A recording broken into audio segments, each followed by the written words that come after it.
Israeli occupation army perpetrated a new massacre in the Northern Gaza Strip, where locals were waiting for the arrival of trucks with humanitarian aid. In Syria, Israeli fighter jets carry out missile strikes on the towns of Hajera and Sajeda Zainab, 10 kilometers south from the capital. And Honduran Foreign Ministry announced that the country would assume the temporary presidency of the Community of Latin America and the Caribbean States, CELAC.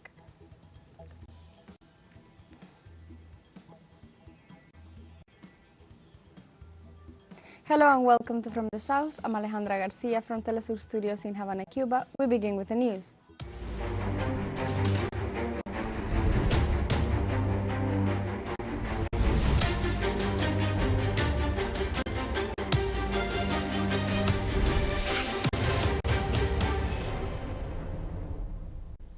Palestinian authorities denounced on Thursday that the Israeli occupation army perpetrated a new massacre in the Northern Gaza Strip, where locals were waiting for the arrival of trucks with humanitarian aid.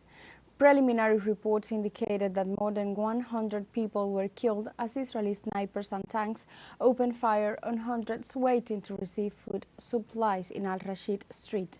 In this regard, the Ministry of Health in Gaza indicated that the wounded were transferred to the Al-Shifa hospital, a health center that they already warned is facing lack of supplies to care all the patients. It's worth noting that this crime occurs while the citizens of Gaza are suffering from unprecedented levels of acute food insecurity and hunger.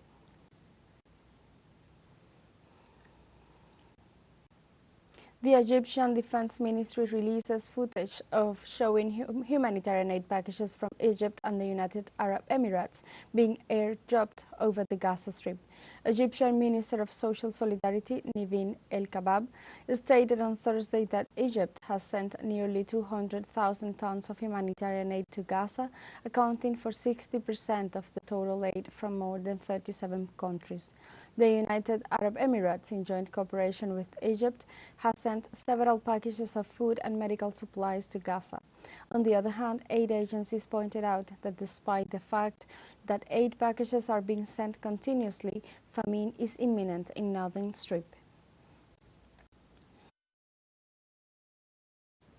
In Palestine, the government denounced the Israeli regime's plan to expand and deepen Jewish settlements in the occupied territories while increasing aggressions against the Gaza Strip.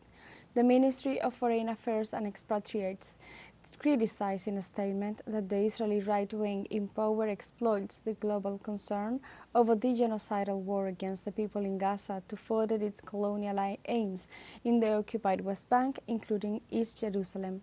In this regard, they warned about Benjamin Netanyahu's government's new plan to build a new settlement east of the city of Bethlehem.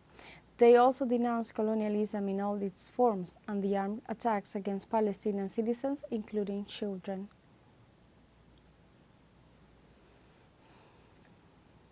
On Thursday, United Nations High Commissioner for Human Rights, Volker Turk, told the United Nations Human Rights Council in Geneva that Israel's planned ground assault on Rafah in the Gaza Strip would contravene orders issued by the highest court of the United Nations. In this regard, the United Nations Human Rights Chief declared that the ground operation announced by the administration of Benjamin Netanyahu is inconsistent with the binding interim measures issued by the International Court of Justice.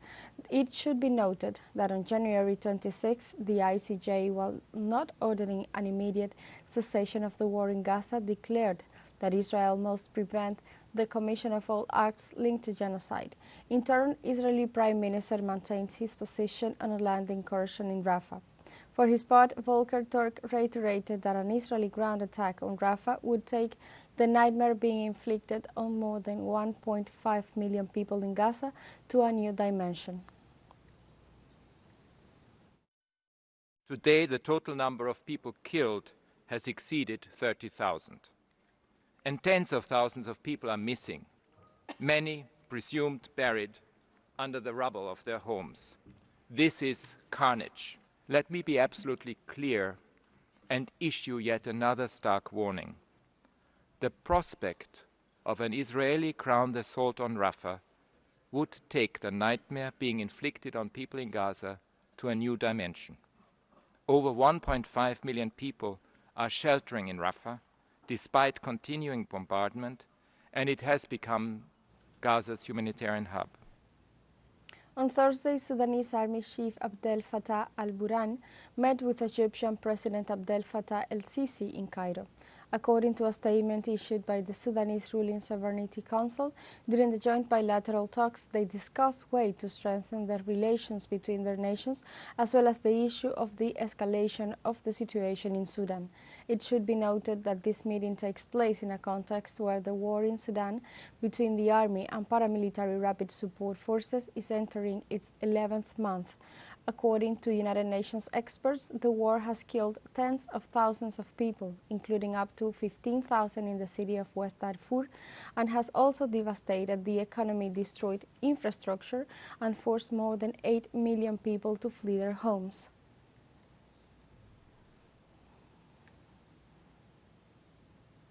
This Thursday in Syria, Israeli fighter jets carry out missile strikes on the towns of Hijera and Sajeda Zainab, 10 kilometers south of the capital. Through social networks, local media disseminated images of the attacks and of the firefighting teams trying to extinguish the fires generated by the bombings.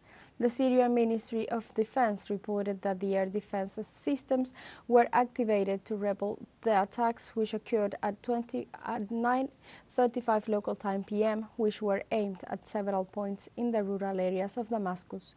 The Syrian government denounces the constant Israeli attacks, asserting that they constitute a violation of its sovereignty and international law. The Ministry of Foreign Affairs urged the United Nations Security Council to fulfill its responsibilities and put an end to these aggressions.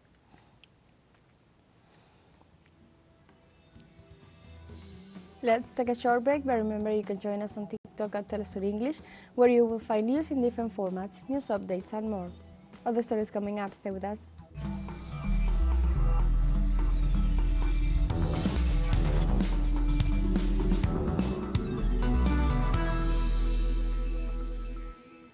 Welcome back.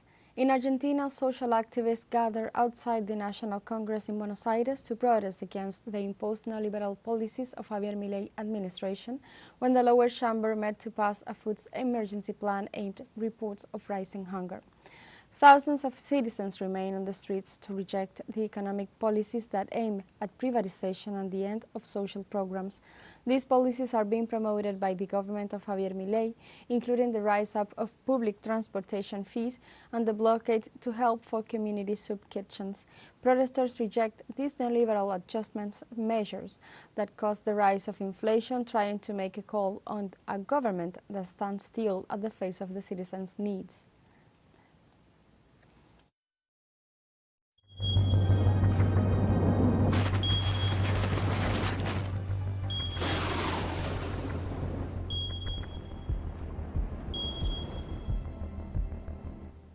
In Bolivia, authorities declared a state of emergency in the Amazonian city of Cobija due to heavy rainfall that has affected an estimated of 570 families. According to the Risk Management Unit of the Mayor's Office of Cobija, between Tuesday and Wednesday, the Acro River reached a level of 15.83 meters, affecting 14 neighborhoods in the region and surpassing the marks of 2015. The inhabitants were evacuated to the shelters with the little they could rescue from their homes, but due to the increase in the water level, the authorities are requesting the establishment of more shelters. The head of the Departmental Education Office of Pando, Guillermo Vargas, stated that the magnitude of the disaster has forced the suspension of classes in all the educational units.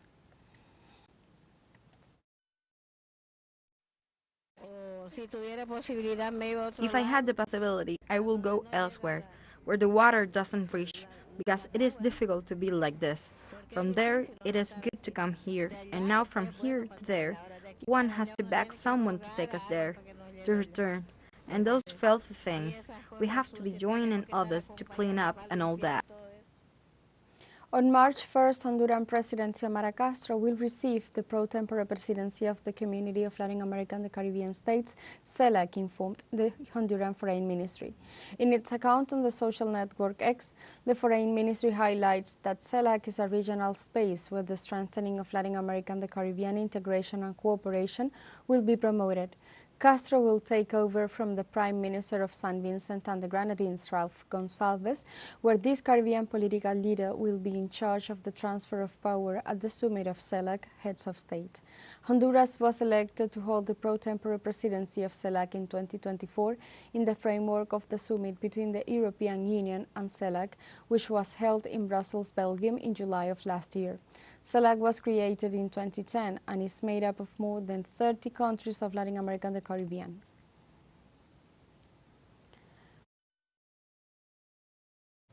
The President of Mexico, Andrés Manuel López Obrador, inaugurated on Thursday an important section of the Cancún-Playa del Carmen Mayan train, two tourist poles of transcendence for the country's economy. The morning conference was held at the Cancún airport station of the Mayan train, located on the Chichen Itza-Tulum highway in the state of Quintana Roo, from where the Mexican president made the tour along the Iron Road after his traditional press conference. The president praised the Cancún area, which is visited every year by 20 million Mexicans, not counting foreigners. AMLO explained that the Mayan train will solve the problem of transferring visitors to the zone, but he specified that the main objective is to make known the cultures of the native in the deep Mexico and to unite all the Mayan zones of the Mexican southeast.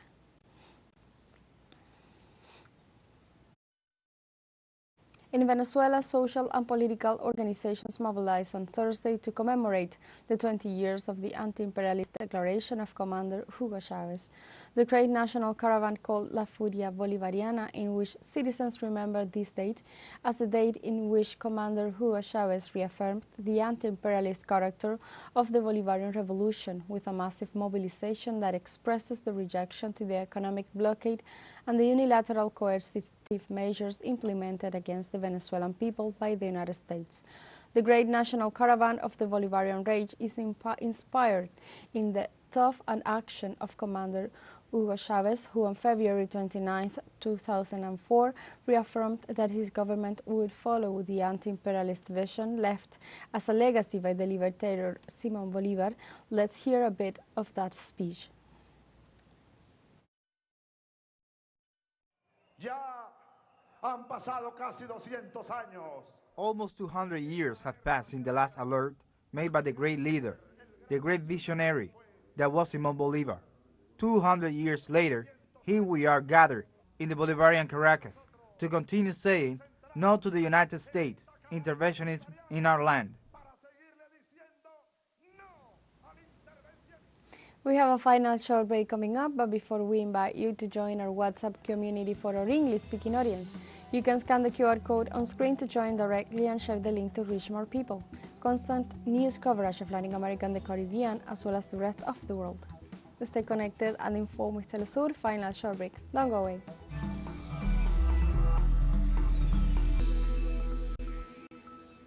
Welcome back. In Slovakia, the Constitutional Court on Thursday suspended part of the rules of the criminal reform proposed by the government and against which numerous protests took place in the Republic. President Zuzana Kaputova announced earlier that she signed a new criminal law reform previously approved by the parliament, but as she did not agree with the proposed amendments, she would send the document to the Constitutional Court. In early February, the parliament supported the criminal law reform suggested by the government, against which there were periodically numerous protests in the country since the end of 2023. The novelties foresee the mitigation of penalties for some economic corruption and patrimonial crimes and the liquidation of the Special Prosecutor's Office. The opposition indicated that the later proposal was due to the government's desire to stop investigating politically sensitive cases.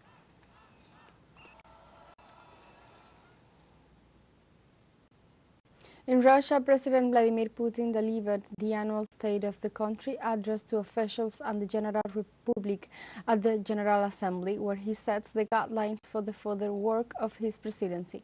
During his speech, the president asked the Russian population to maintain national unity to face the challenges ahead, referring to the special operation that the nation is currently maintaining in Ukraine. Putin also pointed out that his government is planning methods of military development for the country in the face of the threats from the United States. Russian media report that this speech is crucial as it comes just weeks before the upcoming presidential elections to be held between March 15th and 17th of this year. In his speech, he also gave an assessment of the situation in the country and outlined the task for the future.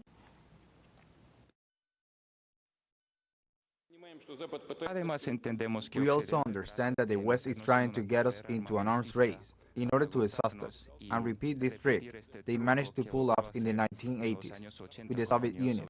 I'll remind you that in 81 and 88, the Soviet Union military expenditure was 13% of the gross domestic product. So our task is to develop the military complex in such a way as to increase the capabilities of the scientific and industrial complex. In this context, the president declared that the country's sovereignty is being defended on all fronts and took the opportunity to pay tribute to the Russian soldiers who died in the special operation against Ukraine. Dear friends, the protection of sovereignty is carried out on all fronts. First of all, in the battle zone, where our military are fighting, I thank all of those who defend the interests of the homeland, who run the risk every day, all the people who pay homage to them. We mourn for the dead, and we will always remember our deceased heroes. We pay homage. France's Senate on Wednesday adopted a bill to enshrine a woman's right to an abortion in the Constitution. The vote cleared a key hurdle for legislation promised by President Emmanuel Macron in response to a rollback in abortion rights in the United States. Wednesday's vote came after the lower house, the National Assembly, approved the proposal in January. The measure now goes before a joint session of Parliament for its expected approval by a 3/5 majority next week. Macron said after the vote that his government is committed to making women's right to have an abortion irreversible by the Constitution.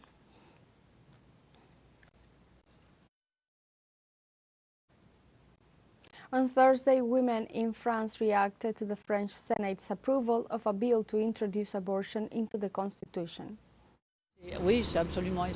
Yes, it's absolutely essential for today's young people that there are no clandestine abortions like there used to be, with all the medical risk that it entails and all the psychological consequences it has. It's something you never forget. It's a lifelong suffering.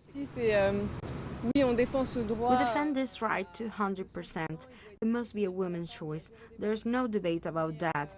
But it's true that, at the same time, the protection of this right must not also prevent awareness of what abortion is. It's not the same thing to have an abortion as to take a contraceptive pill. And that we don't also completely stifle the debate on what it is to have an abortion. And if some doctors aren't comfortable with that, I actually understand.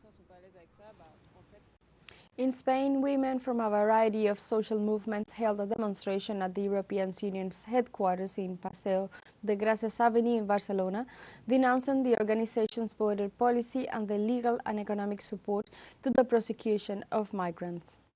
From the 8th Assembly, we have decided this year with Regularización Now to organize these days of protest against the borders, just as we did against the genocide in Gaza last Sunday, and also against the precarities in front of the Ministry of Development. What we are here today is repudiate a pact of death, such as the European Pact of Migration and Asylum, that comes to legitimate more death at the border, more criminalization, immigration, a growth in the budget for Frontex, an agency that has multiplied its assets in recent years just to incarcerate, to carry out illegal deportations, and now will be able to legitimate. On Thursday in Pakistan, the parliament celebrated its first swearing-in session of the new members of the lower house. In this context, Pakistani local media highlighted that after the general elections of February 8th, The country faces political instability linked to the issue of the most popular leader of the country, the former Prime Minister Imran Khan, is in prison and his body is blocked. In this sense, the current scenario suggests that the alliance achieved between the party's Muslim League of Pakistan and the People's Party of Pakistan will allow the former Prime Minister Shehbaz Sharif to return to government, although his name was never among the favorites of the voters.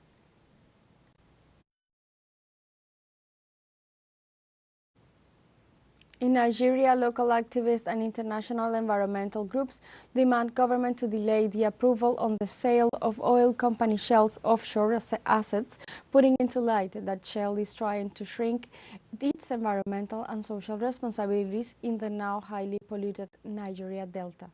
The London-based company is trying to sell its subsidiary to a consortium of local companies for $2.4 million. In this regard, a Dutch non-profit research center released a report on Wednesday saying Shell shouldn't be allowed to divest in the Delta unless it takes legal responsibility for its years of pollution towards the river and ensures the safe decommissioning of abandoned oil infrastructure. Also, local citizens and activists are making demonstrations and sharing how their lives have been severely affected by the current water sources slicked with contaminants.